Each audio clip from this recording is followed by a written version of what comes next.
Sir orange సినిమాలో సిద్ధు చాలా చిన్న క్యారెక్టర్ రామ్ చరణ్ పక్కన చేశారు. ఇప్పుడు వచ్చేటప్పటికి అతనికి స్టార్డమ్ వచ్చింది, టిల్లు స్క్వేర్ హీరో అయిపోయాడు. అతనికి ఒక బడ్జెట్స్ ఉంది, అతనికి ఒక క్రేజ్ ఉంది, ఫ్యాన్స్ ఉన్నారు.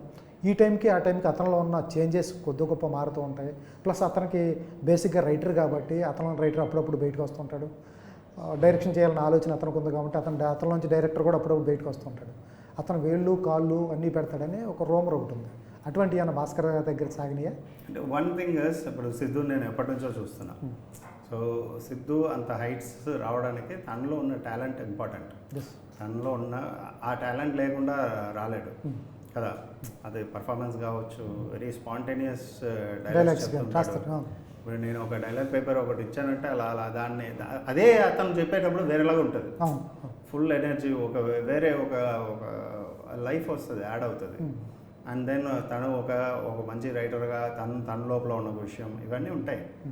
మనం ఇప్పుడు ఒక కథ రాసేటప్పుడు ఏంటంటే తనకు తెలుసు లైన్స్ ఏంటో తెలుసు. అండ్ ఏంటంటే దాంట్లో నుంచి మనం ఏం తీసుకుంటాం ఆర్ఎల్స్ ఒక డిస్కషన్, హెల్తీ డిస్కషన్ అవుతూ ఉంటుంది. అవన్నీ ప్లస్ అవుతాయి కానీ మైనస్లో అవ్వవు.